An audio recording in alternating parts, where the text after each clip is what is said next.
اقرأ باسم ربك الذي خلق.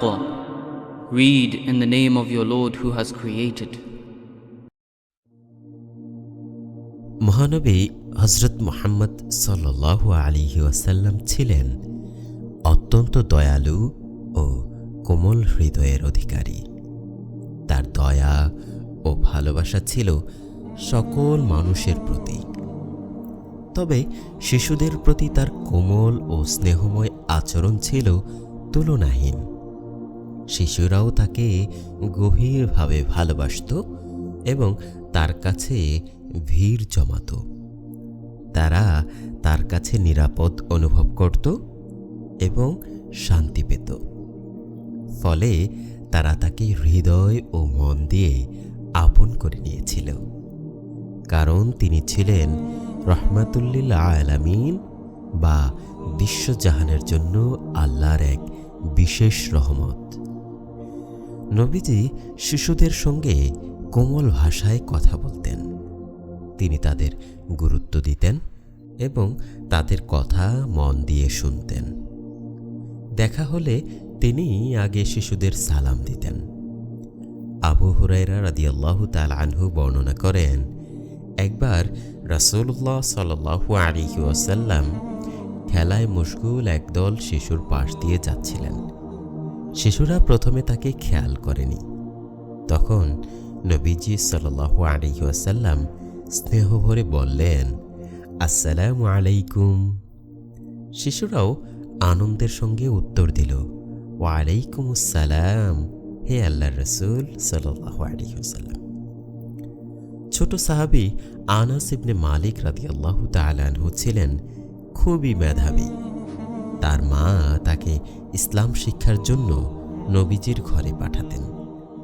তিনি 10 বছর নবীজির খেদমতে থেকে দ্বীন ইসলাম শিখেছেন। তিনি বলেন, এত দীর্ঘ সময়ের মধ্যে নবীজি সাল্লাল্লাহু আলাইহি ওয়াসাল্লাম কখনো তাকে বলেননি, হে আনাস, তুমি এটা কেন করলে বা তুমি এটা কেন করলে না। তিনি মিষ্টি কথা ও মুচকি হাসি দিয়ে তাকে সংশোধন করতেন এবং কখনো বকাঝকা করেননি। উত্তম উদাহরণ দিয়ে ভালো আচরণ শিক্ষা দিতেন, কারণ তিনি ছিলেন সকলের জন্য উসওয়াতুন হাসানা বা সর্বোত্তম আদর্শ। নবীজি শিশুদের সঙ্গে আনন্দ উল্লাস করতেও কমতি করেননি। তিনি তাদের সঙ্গে খেলাধুলা ও রসিকতা করতেন। তারা দুঃখ পেলে তাদের সান্ত্বনা দিতেন ও হাসাতে চাইতেন। আনাস রাদিয়াল্লাহু তাআলা আনহু এর ছোট ভাই ছিল আবু উমাইর। তার একটি ছোট পাখি ছিল, চড়ুইয়ের মতো, যার নাম ছিল আন-নুগাইর। সে পাখিটি নিয়ে খেলতে খুব ভালোবাসত। একদিন পাখিটি মারা যায়। নবীজি সাল্লাল্লাহু আলাইহি ওয়াসাল্লাম লক্ষ্য করলেন শিশুটি খুব দুঃখিত। তিনি তার পাশে বসে শান্তভাবে বললেন, হে উমাইর, তোমার ছোট পাখি আন-নুগাইরের কি হলো? নবীজি সাল্লাল্লাহু আলাইহি ওয়াসাল্লাম নানাভাবে শিশুদের প্রতি তার ভালোবাসা দেখাতেন। তিনি শিশুদের কোলে নিতেন, তাদের মাথায় হাত বুলাতেন, আদর করতেন ও চুমু দিতেন। কখনো তাদের দূরে সরিয়ে দিতেন না।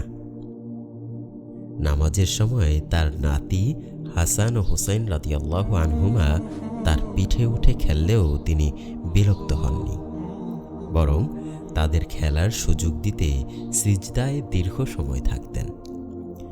কোনো শিশু ভুল করলে নবীজি সাল্লাল্লাহু আলাইহি ওয়াসাল্লাম খুব নরম ও দয়ার সঙ্গে সংশোধন করতেন। তাদের ধমক দিতেন না বা তাদের লজ্জিত করতেন না। তিনি শিশুদের উপর আস্থা রাখতেন এবং সর্বোত্তম উপায়ে তাদের পথ নির্দেশনা দিতেন।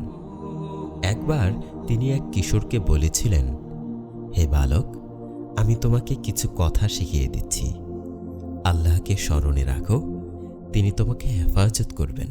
আরেক ঘটনায় নবীজি সাল্লাল্লাহু আলাইহি ওয়াসাল্লাম একটি ছোট ছেলেকে খাওয়ার আদব শেখাতে গিয়ে বলেন, হে বালক, আল্লাহর নাম নিয়ে খাও, ডান হাত দিয়ে খাও এবং তোমার সামনে যা আছে সেখান থেকেই প্রথমে খাও।